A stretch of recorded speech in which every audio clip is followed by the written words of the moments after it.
Good morning, friends. Pour yourself a cup, get comfortable, and settle in, because today we're talking about something fun.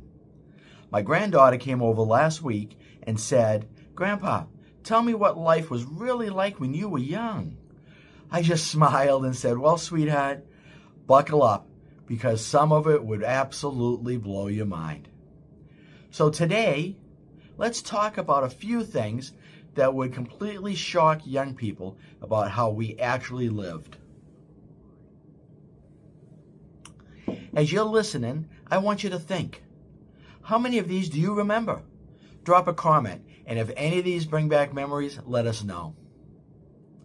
Well, growing up, we had 3 channels on our TV.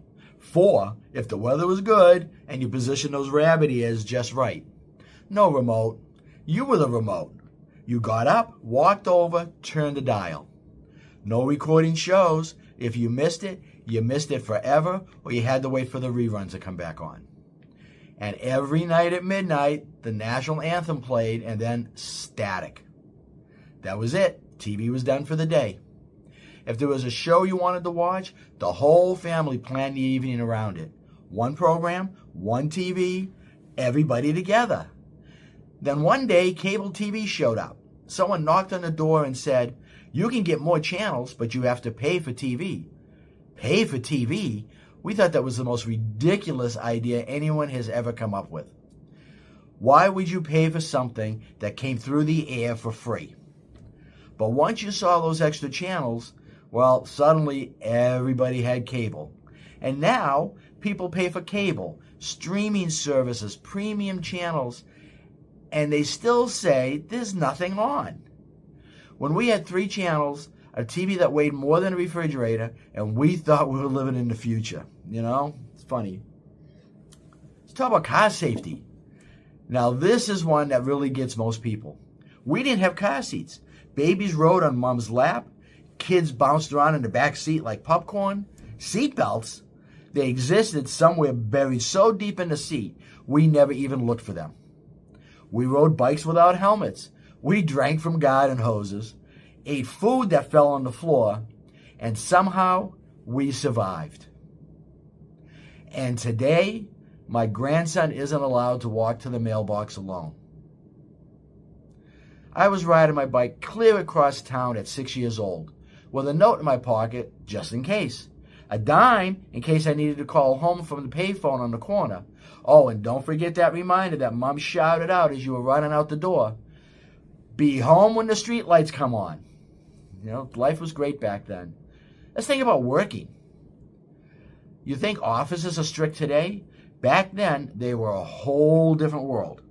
You showed up in a suit, a dress, no exceptions.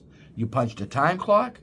Your desk had a phone, a typewriter, and stacks of paper taller than your coffee mug. No email, no cell phone, no working from home.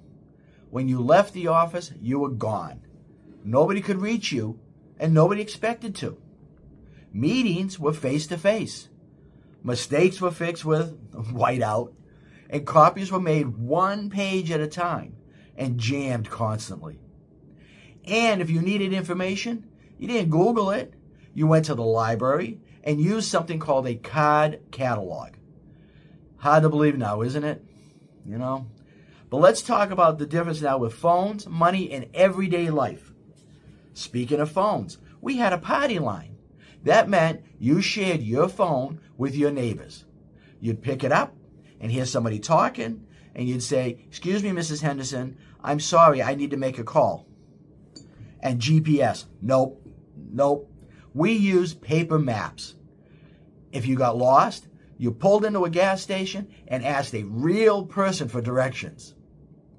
Everything was cash or check. Credit cards were rare. If you wanted something, you saved up. No overnight shipping, no online shopping. You went to the store, talked to a person, and if they didn't have it, you came back next week. You know, I'm not saying that everything was better back then. We made mistakes, plenty of them. But we were resourceful. We figured things out. We knew how to be bored and somehow survived that too. Life was slower, quieter, and maybe, just maybe, we learned something from that. It was a great time. If this has brought back a memory or made you laugh, give the video a like. It helps the channel grow. And if you enjoy sitting down for these conversations, go ahead and subscribe to Coffee with a Senior. We've got a lot more stories coming, and trust me, some of them will surprise you. Next week, we'll dig into a few more things nobody talks about anymore. Until then, pour another coffee, take a breath, and remember, we lived through some pretty amazing times. And I got plenty more tales where those came from. The time we spend together is greatly appreciated. Cheers, and be well, my friend. The information in today's video is for general education and conversation only. It's not medical, legal, financial, or professional advice. We do our best to research topics using trusted resources, and at times we may use research tools, including artificial intelligence. We always encourage you to verify anything that's important to your personal situation. Some of our episodes may include guests sharing their own experiences or perspectives, which are their own. This video is not sponsored, and we do not endorse or receive compensation for mentioning any company or website other than the home care company that I own.